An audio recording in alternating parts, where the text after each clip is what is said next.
നമുക്ക് ഈ ഇതിലേക്ക് വരുമ്പോൾ തന്നെ ഇമ്പോർട്ടൻ്റ് ആയിട്ടുള്ള ഒരു കാര്യമാണ് ഇതിന്റെ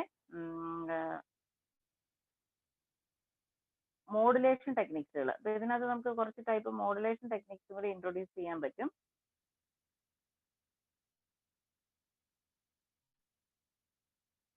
single pulse modulation, multiple pulse modulation, sinusoidal pulse modulation എന്നൊക്കെ പറയും. അതായത് നമ്മൾ ഏത് രീതിയിലാണോ ഈ സൈൻ വേവ് ക്രിയേറ്റ് ചെയ്യുന്നത് അതിനെ ബേസ് ചെയ്തിട്ടാണ് നമ്മൾ സിംഗിൾ പൾസ് മൾട്ടിപ്പിൾ പൾസ് എന്നൊക്കെ പറയുന്നത്. ഇപ്പൊ സിംഗിൾ പൾസ് മോഡുലേഷൻ, ഇപ്പൊ ഇതിനകത്ത് ഇൻവെർട്ടറിൽ യൂസ് ചെയ്യുന്ന പൾസ് മോഡുലേഷൻ സ്കീമുകളാണ് single pulse modulation, multiple pulse modulation, അല്ലെങ്കിൽ സിൻസോയിഡൽ പൾസ് മോഡുലേഷൻ. നിങ്ങൾ കമ്മ്യൂണിക്കേഷനകത്ത് പഠിക്കുന്ന ടൈപ്പ് സംഭവം തന്നെ ഇത് നമ്മൾ പവർ ഇൻവെർട്ടറിലേക്ക് കൊണ്ടുവരുന്നു എന്ന് മാത്രമേ ഉള്ളൂ. സിംഗിൾ പൾസ് മോഡുലേഷൻ ആണെങ്കിൽ അതിന് നമുക്ക് കിട്ടുന്നത് എന്താണ്, ഈ പറഞ്ഞതുപോലെ ഒരു സ്ക്വയർ വേവ്. സിംഗിൾ പൾസ് ആണെങ്കിൽ ഈ രീതിയിലായിരിക്കും നമുക്ക് ഔട്ട്പുട്ട് വേവ് ഫോം കിട്ടുക. ഇത് പ്യുവർ എ സി ആണോ? പ്യുവർ എ സി എന്ന് പറഞ്ഞാൽ നമുക്ക് ഈ ഒരു വേവ് ഫോം, ഈ ഒരു ഷേപ്പാണ് കിട്ടുന്നത്. ഈ ഒരു ഷേപ്പ് നമുക്ക് കിട്ടുന്നുണ്ടോ? കിട്ടുന്നില്ല. അതിനേക്കാളും കുറെ ഡിഫറെന്റ് ആണ്. പക്ഷെ എന്താണ്, അത് ഓൾട്ടർനേറ്റിംഗ് നേച്ചർ കാണിക്കുന്നതുകൊണ്ട് നമ്മൾ ഓൾട്ടർനേറ്റിംഗ് ടൈപ്പ് എന്ന് പറയുന്നേ ഉള്ളൂ. അതുകൊണ്ടാണ് ഇൻവെർട്ടറുകൾ യൂസ് ചെയ്യുമ്പം നമ്മുടെ പവർ സിസ്റ്റം കറപ്റ്റഡ് ആവും, അല്ലെങ്കിൽ പവറിന് ക്വാളിറ്റി കുറഞ്ഞു പോകും എന്ന് പറഞ്ഞത് അതുകൊണ്ടാണ്.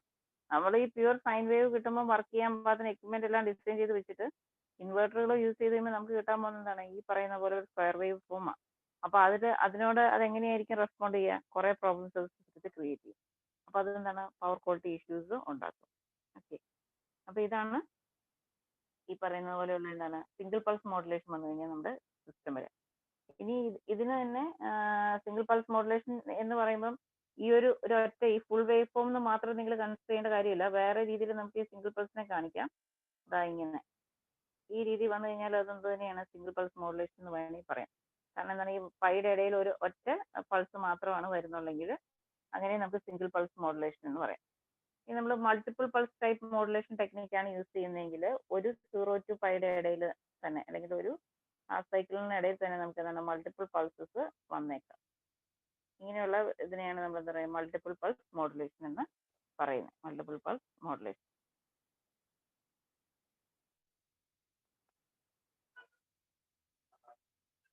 ഇനി സിൻസോയിഡൽ പൾസ് മോഡുലേഷൻ ആണെങ്കിൽ സൈൻ PW ആണ് നമ്മൾ യൂസ് ചെയ്യുന്നതെങ്കിൽ എന്താ പ്രത്യേകത വരിക?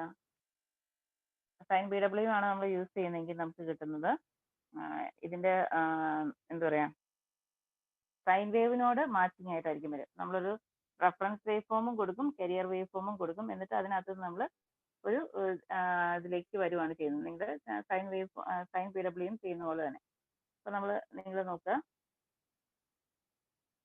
ഇതൊരു സൈൻ വേവ് ആണ്.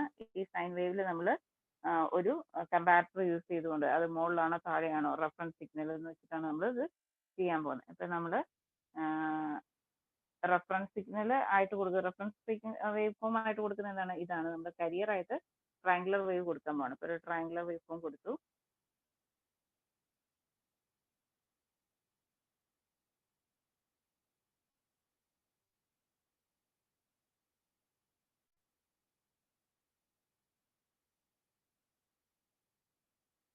ഓക്കെ, ഞാൻ വരച്ചതിൽ മാറിപ്പോയി കേട്ടോ. ട്രയാങ്കിൾ എല്ലാം ഒരേ വിഡ്ത്ത് തന്നെയാണ്.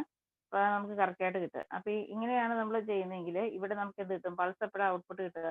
പൾസ് ഔട്ട്പുട്ട് കിട്ടുന്നത് എപ്പോഴാണ്? നമ്മുടെ റെഫറൻസ് സിഗ്നൽ ഈ കരിയർ സിഗ്നലിനേക്കാളും കൂടുതലായിരിക്കുമ്പോൾ നമുക്ക് പൾസ് കിട്ടും. കുറവാണെങ്കിൽ നമുക്ക് പൾസ് കിട്ടത്തില്ല. അപ്പൊ അങ്ങനെ വരുമ്പോൾ നോക്കുകയാണെങ്കിൽ എന്താണ്, നമ്മുടെ ഔട്ട്പുട്ട് വേവ് ഫോമോ പ്ലോട്ട് ചെയ്യുവാണെങ്കിൽ ഈ ഒരു സെക്ഷനിൽ നമുക്ക് എന്താണ്, പൾസിന് നല്ല വിഡ്ത്ത് ഉണ്ടാവും അല്ലെ? ഇത്രയും വിഡ്ത്തുള്ള ഒരു പൾസ് കിട്ടും. അടുത്ത ഇത്രയും സെക്ഷനിൽ പൾസ് ഇല്ല. പിന്നെ ഇവിടെ വീണ്ടും വിഡ്ത്ത് കൂടും. പിന്നെ ഇവിടെ വരുമ്പോൾ എന്താണ്, വിഡ്ത്ത് വരും. അപ്പൊ നമുക്ക് ഒരേ ഒരു സൈൻ PW ചെയ്ത് കഴിഞ്ഞാൽ നമുക്ക് കിട്ടുന്ന ഔട്ട്പുട്ട് എന്ന് പറഞ്ഞാൽ, ഔട്ട്പുട്ടിന്റെ ഷേപ്പ് എന്ന് പറഞ്ഞു കഴിഞ്ഞാൽ നമുക്ക് ഈ മാഗ്നിറ്റ്യൂഡ് ഏറ്റവും കൂടുതലുള്ള സ്ഥലത്ത് പൾസിന് ഏറ്റവും വിഡ്ത്ത് കൂടുതൽ, മാഗ്നിറ്റ്യൂഡ് കുറയുന്നതനുസരിച്ച് ഈ പൾസിന്റെ വിഡ്ത്ത് ആണ് വേരിയേഷൻ വരിക. അതിന്റെ മാഗ്നിറ്റ്യൂഡ് സെയിം തന്നെയായിരിക്കും, പക്ഷെ വിഡ്ത്ത് കുറഞ്ഞും കൂടി വന്നുകൊണ്ടിരിക്കും. അപ്പൊ അങ്ങനെ വരുന്ന ടെക്നിക്കാണ് നമ്മൾ സൈൻ PW എന്ന് പറയുന്നത്. ഇനി സൈൻ PWനകത്തുനിന്ന് അതിന്റെ ആ മോഡുലേഷൻ ടെക്നിക്കുകൾ ഉണ്ടെന്ന് ഓർത്തിരിക്കുക. പിന്നെ അതിനകത്ത് ചോദിക്കുന്ന ക്വസ്റ്റ്യൻ എന്ന് വെച്ച് കഴിഞ്ഞാൽ മോഡുലേഷൻ ഇൻഡെക്സ് ചോദിക്കും. മോഡുലേഷൻ ഇൻഡെക്സ് എന്ന് പറഞ്ഞാൽ എന്താണ്? നിങ്ങൾക്ക് അറിയാം, വി റെഫറൻസ് ബൈ വി കരിയറിനെയാണ് നമ്മൾ മോഡുലേഷൻ ഇൻഡെക്സ് എന്ന് പറയുന്നത്. അതൊന്ന് നോട്ട് ചെയ്യാം, നിങ്ങൾക്ക് അറിയാവുന്ന കാര്യമാണ്. നോർമൽ കേസിൽ എന്താണ് മോഡുലേഷൻ ഇൻഡെക്സ് എന്ന് പറയുന്നത്? ലെസ് ദാൻ 1 ആയിരിക്കും. Modulation index is never be more than unity. Sinusoidal pulse modulation ഇൻവെർട്ടറിനകത്ത് യൂസ് ചെയ്യുന്ന സിനുസോയ്ഡൽ പൾസ് മോഡുലേഷൻ ടെക്നിക്കിനകത്ത് നമ്മൾ യൂസ് ചെയ്യുന്ന ഈ ഇൻവെർട്ടറിന്റെ സൈൻ PWM യൂസ് ചെയ്യുന്ന ഇൻവെർട്ടറിന്റെ മോഡുലേഷൻ ഇൻഡെക്സ് ഒരിക്കലും 1 കൂടുതലാവത്തില്ല. It's always less than unity.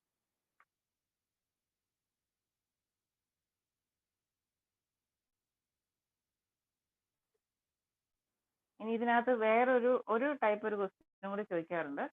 Number of hill tops per half cycle. Number of hill tops per half cycle. എത്ര ഇങ്ങനെയുള്ള ഈ പൾസസ് ഉണ്ടാവും എന്ന് കണ്ടുപിടിക്കുന്ന equation. And n is equal to omega by 2 omega. Number of hill tops per half cycle. ചിലപ്പോൾ നിങ്ങൾക്ക് ഇത് നന്നായിട്ട് അറിയാവുന്ന സെക്ഷൻ ആയിരിക്കും, മോഡുലേഷൻ കമ്മ്യൂണിക്കേഷൻ ഒക്കെ അറിയാവുന്നവരാണെങ്കിൽ. എങ്കിലും ഇതിനകത്തുനിന്ന് വേണമെങ്കിൽ ക്വസ്റ്റ്യൻ ചോദിക്കാവുന്നതായതുകൊണ്ട് ഇതുവരെ ഇതിനകത്ത് ഇങ്ങനത്തെ ക്വസ്റ്റ്യൻ ചോദിച്ചു കണ്ടിട്ടില്ല. ഈ 180 ഡിഗ്രി 120 ഡിഗ്രി അതുപോലെ തന്നെ എന്താണ് അത് അന്നേരം കണ്ടക്ഷൻ എത്ര സമയമാണ്. പിന്നെ ചോദിക്കുന്ന ക്വസ്റ്റ്യൻ എന്താണ് ഈ പറയുന്ന മോഡുലേഷൻ. ഈ ക്വസ്റ്റ്യൻ ഒന്നും ചോദിച്ചിട്ടേ ഇല്ല. പിന്നെ മോഡുലേഷൻ ഇൻഡെക്സ് ചോദിച്ചിട്ടുണ്ട്. ഈസ് ലെസ് ദാൻ 1 എന്നുള്ള വാല്യൂ ഓർത്തിരിക്കുക. Then n is equal to omega c by 2 omega or n is equal to നമുക്ക് റെപ്രസെന്റ് ചെയ്യാം n is equal to fc by 2f. രണ്ടും എന്താണ്, ഒന്നെങ്കിൽ കരിയറിന്റെ ഒമേഗ അല്ലെങ്കിൽ കരിയറിന്റെ ഫ്രീക്വൻസി. ഒമേഗയും ഫ്രീക്വൻസി തമ്മിലുള്ള റിലേഷൻ അറിയാലോ. Omega is equal to 2πf ആണ്. മുകളിലും താഴെ 2π വരുന്നതുകൊണ്ട് അത് ക്യാൻസൽ ആയിപ്പോയിട്ട് നമുക്ക് ഈ രീതിയിൽ ഇക്വേഷനെ സിംപ്ലിഫൈ ചെയ്ത് എഴുതാൻ വേണ്ടി പറ്റും. ഓക്കെ, അപ്പൊ ഇതാണ് ഇൻവെർട്ടറിന്റെ സെക്ഷനകത്തു നിന്നുള്ള സെക്ഷൻ, ഇമ്പോർട്ടൻ്റ് ആയിട്ടുള്ള കാര്യങ്ങൾ. ഇനി 2 ടൈപ്പ് കൺവേർട്ടറും കൂടെയാണ്. അപ്പൊ നമ്മൾ ആദ്യമേ പറഞ്ഞത് DC ആണ്, സോറി റെക്ടിഫയർ ആണ്. റെക്ടിഫയർ പറഞ്ഞപ്പോൾ നമ്മൾ പറഞ്ഞ എന്താണ് AC to DC. പിന്നെ നമ്മൾ എന്താണ് DC to DC. അപ്പൊ നമ്മൾ ചോപ്പർ സർക്യൂട്ടുകൾ പറഞ്ഞു. അത് കഴിഞ്ഞ് അടുത്ത് പറഞ്ഞ എന്താണ്, അടുത്ത് നമ്മൾ എന്ത് ചെയ്തു, DC തന്നിരിക്കും, അതിനകത്ത് നമ്മൾ AC ഉണ്ടാക്കി. അപ്പൊ ഏത് സർക്യൂട്ടായി, ഇൻവെർട്ടറുകളായി. ഇനി നമുക്ക് എന്താണ് AC to AC സർക്യൂട്ടുകളാണ് പറയാനുള്ളത്. AC to AC. AC എന്ന് പറയുമ്പോൾ DC AC എന്ന് പറയുമ്പോൾ എന്താണ് ഒരു ഫിക്സഡ് സാധനം, ഒരു ക്വാണ്ടിറ്റി. AC ആകുമ്പോൾ എന്താണ് ഒരു AC എന്ന് പറഞ്ഞു കഴിഞ്ഞാൽ അതിനെ നമ്മൾ റെപ്രസെന്റ് ചെയ്യുന്നത്, AC എന്ന് പറഞ്ഞു കഴിഞ്ഞാൽ എന്ത്, അതിന് ഫ്രീക്വൻസി ഉണ്ട് മാഗ്നിറ്റ്യൂഡും ഉണ്ട്. ഫ്രീക്വൻസി ഉണ്ട് മാഗ്നിറ്റ്യൂഡ് ഉണ്ട്. 230 വോൾട്ട് 50 ഹെർട്സ്, 230 വോൾട്ട് 60 ഹെർട്സ്, ഇങ്ങനെയാണ് നമ്മൾ പറയുന്നത് അല്ലേ. അതിന് ഫ്രീക്വൻസി ഉണ്ട് മാഗ്നിറ്റ്യൂഡും ഉണ്ട്. അപ്പോൾ ഫ്രീക്വൻസി ഉണ്ട് മാഗ്നിറ്റ്യൂഡും ഉള്ള ഒരു ക്വാണ്ടിറ്റീനെ നമ്മൾ റെപ്രസെന്റ് ചെയ്യുമ്പോൾ അതിനെ നമ്മൾ വേരി ചെയ്യുമ്പോൾ നമുക്ക് എന്താണ് അതിന്റെ ഫ്രീക്വൻസി വേരി ചെയ്യാം, മാഗ്നിറ്റ്യൂഡ് വേരി ചെയ്യാം. അപ്പം AC to AC കൺവേർട്ടേഴ്സ് എഴുതുക, അതിന്റെ താഴെ എഴുതുക AC voltage regulators. AC voltage regulators.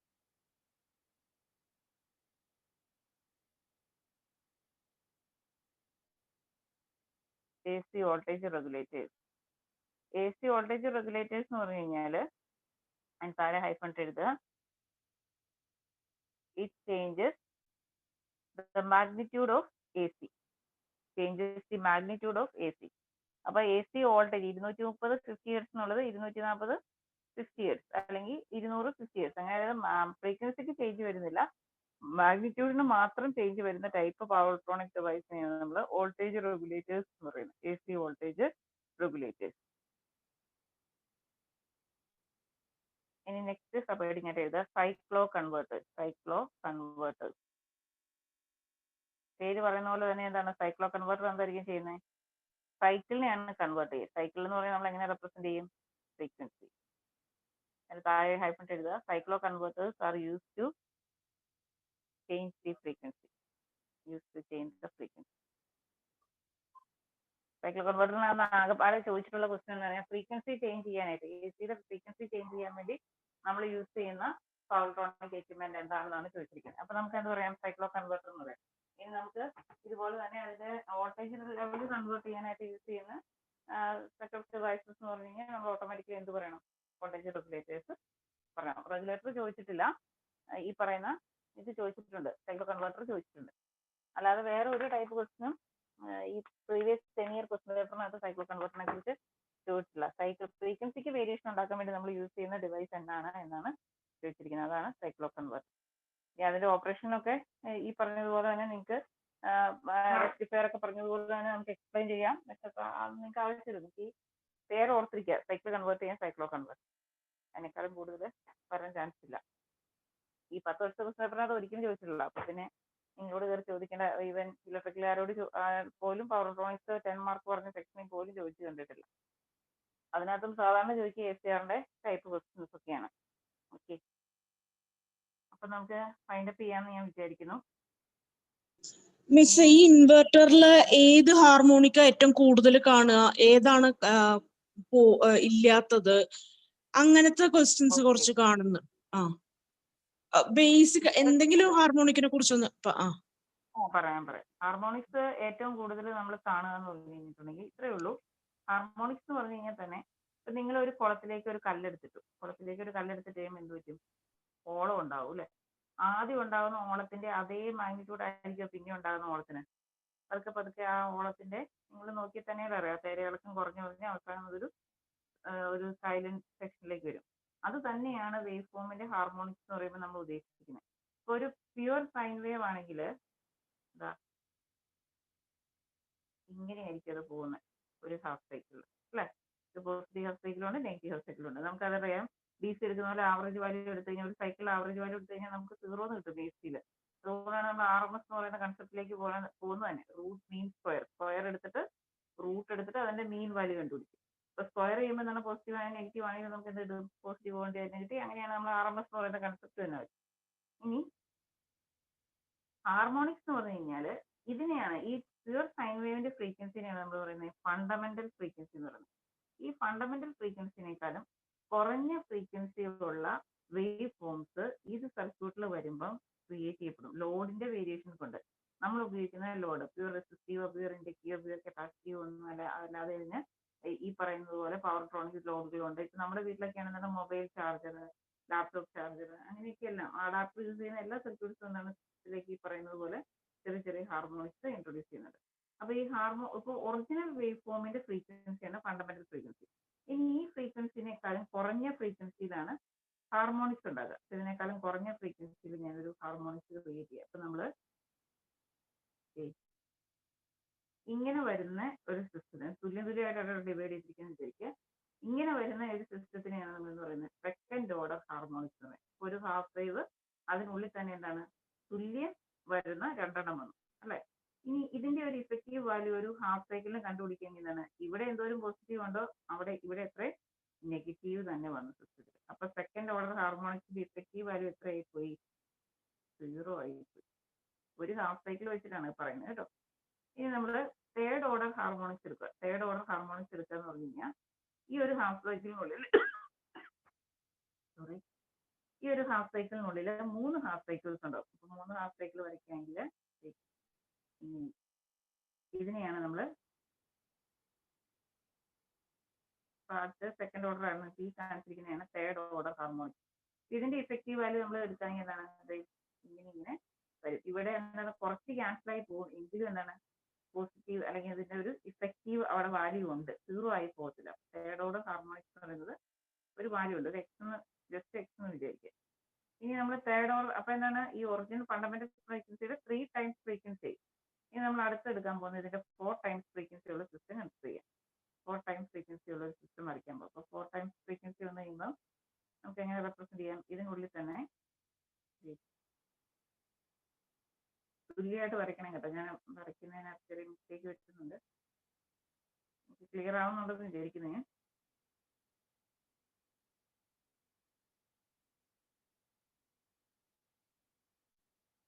ഇതാണ് പകുതി. ഈ പകുതിയിൽ തുല്യം വരുന്ന രീതിയിലാണ് നമ്മൾ വരയ്ക്കുന്നത്. പകുതിയിൽ തുല്യം വരുന്നതുകൊണ്ട് വരയ്ക്കുന്നത് ഇങ്ങനെ. ഇതാണ് 4th ഓർഡർ. ഒരേ മാഗ്നിറ്റ്യൂഡ് ആണ് മുകളിലും താഴെയും. ഇങ്ങനെ വരയ്ക്കുന്നതുകൊണ്ടുള്ള ഓർഡർ ഇങ്ങനെ വരയ്ക്കുന്നതുകൊണ്ടുള്ള മിസ്റ്റേക്ക് ആണ്. അപ്പൊ ഇതിന്റെ പ്രത്യേകത എന്താണ്? 2 പോസിറ്റീവ് ഹാഫ് സൈക്കിളും ഉണ്ട്, 2 നെഗറ്റീവ് ഹാഫ് സൈക്കിളും ഉണ്ട്. അപ്പൊ അതിന്റെ ഇഫക്റ്റീവ് വാല്യൂ എടുക്കുകയാണെങ്കിൽ എന്ത് കിട്ടും? ഒരു ഹാഫ് സൈക്കിൾ കൺസിഡർ ചെയ്യുകയാണെങ്കിൽ അഗെയിൻ നമുക്ക് എന്ത് കിട്ടും? 0 കിട്ടും. അപ്പൊ എന്താണ് ഈവൻ ഓർഡർ ഹാർമോണിക്സ് ആണ് സെക്കൻഡ് ഫോർത്ത് ഒക്കെ. അത് സിസ്റ്റത്തിൽ എന്ത് ഇഫക്റ്റാ കൊണ്ടുവന്നത്? എന്തെങ്കിലും ഇഫക്റ്റ് കൊണ്ടുവരാൻ പറ്റിയോ? ഒരു ഇഫക്റ്റും കൊണ്ടുവരാൻ പറ്റിയില്ല സിസ്റ്റത്തിൽ. എന്തെങ്കിലും പോസിറ്റീവ് ഇഫക്റ്റ് ഉണ്ടെങ്കിൽ അതേ തുല്യ ഇഫക്റ്റ് നെഗറ്റീവ് വരുന്നുണ്ട്, അതുകൊണ്ട് അത് ക്യാൻസൽ ആയിപ്പോയി.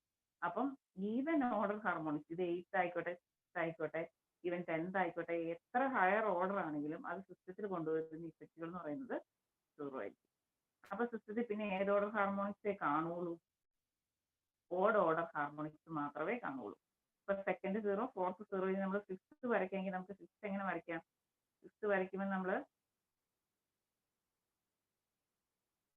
ഫിഫ്ത്ത് ആണ് വരയ്ക്കുന്നതെങ്കിൽ ഇവിടെ 1, 2, 3, 4, 5 ഇവിടെ നോക്കി, ഇവിടെ ഒരു ഇഫക്റ്റീവ് വാല്യൂ കാണും അല്ലെ? പക്ഷെ ആദ്യത്തേതിനേക്കാളും കുറവായിരിക്കും അതിന്റെ ആ ടോട്ടൽ ഇഫക്റ്റീവ് വാല്യൂ എന്ന് പറയുന്നത്. അപ്പൊ നമുക്ക് 6 ഇല്ല, 6ന് മുകളിൽ താഴെ ക്യാൻസൽ ആയി പോകും. 5ന് നമുക്കൊരു വാല്യൂ y എന്ന് പറയുന്ന ഒരു വാല്യൂ എടുക്കാം. ഇനി അടുത്ത എന്താണ് സിസ്റ്റത്തിൽ വരുന്നത്? നമുക്ക് വേണമെങ്കിൽ എന്ത് റെപ്രസെന്റ് ചെയ്യാം? ഈ പറഞ്ഞതുപോലെ നമുക്ക് സിസ്റ്റത്തിൽ 7th ഓർഡർ കാണിക്കാം. 7th ഓർഡർ വരുമ്പോഴാണ് ഇത് 7 ടൈപ്സ്, 7 എണ്ണം വരയ്ക്കണം. ഇതിനകത്ത് 7 എണ്ണം വരയ്ക്കാൻ ഇച്ചിരി പാടാണ്, നമുക്ക് മനസ്സിലേക്കാണ് ചോദിക്കുന്നത്. സോറി 7th ഓർഡർ എന്ന് പറഞ്ഞാൽ മുകളിൽ 4 എണ്ണം വരും, താഴെ 3 എണ്ണം വരും. 7th order. ഇതിന്റെ ഇഫക്റ്റീവ് വാല്യൂ എടുത്തു കഴിഞ്ഞാൽ എന്താണ്? ഒരു വാല്യൂ ഉണ്ടാവും, പക്ഷെ എന്താണ്, ആദ്യം നമ്മൾ എടുത്തതിനേക്കാളും ചെറുതായിരിക്കും. അപ്പൊ നമുക്ക് എന്ത് പറയാൻ പറ്റും? ഈ സിസ്റ്റത്തില് ഓഡ് ഓർഡർ ഹാർമോണിക്സ് ഉണ്ട്, ഈവൻ ഓർഡർ ഹാർമോണിക്സ് ഇല്ല. അത് എല്ലാ സിസ്റ്റത്തിലും ഈവൻ ഓർഡർ ഹാർമോണിക്സ് ക്യാൻസൽ ആയി പോകും. ഇത് നമ്മൾ ശരിക്കും ഫൊറിയർ അനാലിസിസ് നടത്തി ഇതിന്റെ എല്ലാം ഇക്വേഷൻ നമ്മൾ സീരീസ് എക്സ്പാൻഡ് ചെയ്ത് എഴുതി വന്നു കഴിഞ്ഞാലും അത് കൂട്ടി കഴിയുമ്പോൾ അത് ഈവന്റെ ടേമുകളെല്ലാം ക്യാൻസൽ ആയി പോകും. ഓഡ് ഓർഡർ ടേമുകൾ മിക്സ് നിൽക്കും. ആ ഓഡ് ഓർഡർ ടേമിൽ ഏറ്റവും പ്രഡോമിനന്റ് ആയിട്ട് അല്ലെങ്കിൽ ഏറ്റവും കൂടുതൽ മാഗ്നിറ്റ്യൂഡ് ഉള്ളത് ഇരിക്കും ഈ തേർഡ് ഓർഡർ ഹാർമോണിക്സിന് തന്നെയായിരിക്കും. അപ്പൊ ഏറ്റവും കൂടുതൽ തേർഡ്, പിന്നെ തൊട്ട് താഴെ വരുന്നത് 5th, അതിന് താഴെ വരുന്നത് 7th. അപ്പം 3, 5, 7, 9 ഒക്കെ ആകുമ്പോഴത്തേക്ക് നമുക്ക് കൺസിഡർ ചെയ്യാൻ പോലും ഇല്ലാത്ത വാല്യൂ ആണ്. 9 ഒക്കെ ഉണ്ട്. 11th മാക്സിമം 9 വരെയൊക്കെ നമ്മൾ പറയാറുള്ളൂ. പിന്നെ ഉള്ളത് നമുക്ക് അങ്ങനെ അനാലിസിസ് നടത്താൻ തന്നെ പറ്റത്തില്ല.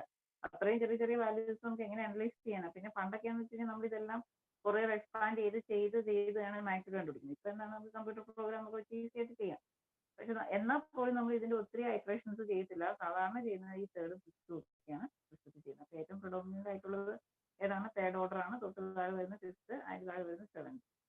ഇത്രയൊന്നും ഡീറ്റെയിൽ നിങ്ങളോട് ചോദിക്കാൻ ഉള്ള ചാൻസ് വളരെ വളരെ കുറവാണ്.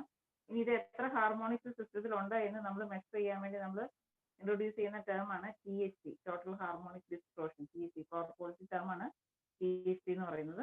THD കുറഞ്ഞിരിക്കുന്നത്, ഹാർമോണിക് ഡിസ്ട്രോഷൻസ് കുറഞ്ഞിരിക്കുന്നതാണ് നല്ലത്. ഒരു സിസ്റ്റത്തിൽ ഏറ്റവും കുറവ് THD ആയിട്ടിരിക്കുന്നതാണ് ബെറ്റർ. ഓക്കെ ഓക്കെ, ക്ലിയർ ആയെന്ന് വിചാരിക്കുന്നു. ചോദിച്ചേക്ക് മനസ്സിലായോ? ക്ലിയർ ആയി മിസ്, ക്ലിയർ ആണ്. Thank you miss, thank you. Anyway എനിക്കറിയാവുന്ന കാര്യങ്ങളൊക്കെ പറഞ്ഞു തരാം. പിന്നെ ഒത്തിരി നമുക്കൊരു സമയം ലിമിറ്റ് ആണല്ലോ, കുറച്ച് സമയമേ ഉള്ളൂ. ഇതിനെക്കുറിച്ചൊക്കെ ഇപ്പൊ ഈ THD കുറിച്ച് കണ്ടോ, ഹാർമോണിക് ഡിസ്ട്രോഷൻസിനെ കുറിച്ചൊക്കെ ഡീറ്റെയിൽ ആയിട്ട് ക്ലാസ് എടുക്കാമെങ്കിൽ കുറച്ചും കൂടെ നിങ്ങൾക്ക് ഓരോ വേവ് ഫോം വരച്ചും എങ്ങനെയാണ് വരുന്നത് അതിന് കറസ്പോണ്ടിങ് ഫൊറിയർ സീരീസ് എഴുതിയൊക്കെ നമുക്ക് പറയാൻ പറ്റും. അപ്പൊ അത്രയും പറയാനായിട്ട് നമുക്ക് പറ്റത്തില്ലല്ലോ. അതുകൊണ്ട് ഇതിനകത്തുനിന്ന് ചോദിക്കുന്ന ടേം THDയും ടോട്ടൽ ഹാർമോണിക് ഡിസ്ട്രോഷൻ സോറി ഏതാണ് ഓർഡർ? ഇപ്പം ഇവൻ ഓർഡർ കമ്പൗണ്ട്സ് ഉണ്ടാവില്ല. 3rd, 5th, 7th ഒക്കെയാണ് കാണുക. ഇനി 7th ഓർഡർ ഹാർമോണിക്സിന് ഒരു ഇമ്പോർട്ടൻസ് കൂടി ഉണ്ട്. 7th ഓർഡർ ഫ്രീക്വൻസിയിൽ ചില മെഷീൻസ് സെയിം സ്പീഡിൽ തന്നെ കറങ്ങുന്ന ഒരു ഇഫക്റ്റ് ഉണ്ട്. ഇതൊക്കെ ഇലക്ട്രിക്കൽ മെഷീൻസ് ആണ്, നിങ്ങളോട് അങ്ങനെ ചോദിക്കാനുള്ള ചാൻസ് ഇല്ല. ഓക്കെ, അപ്പൊ നമുക്ക് വൈൻഡപ്പ് ചെയ്തേക്കാം. ഇനി എന്തെങ്കിലും ഡൗട്ട് ഉണ്ടോ? Okay, thank you miss. Okay miss. അപ്പോൾ ഓൾ ദി ബെസ്റ്റ്. എല്ലാവരും നന്നായിട്ട് എക്സാം എഴുതുക. Thank you miss. Thank U.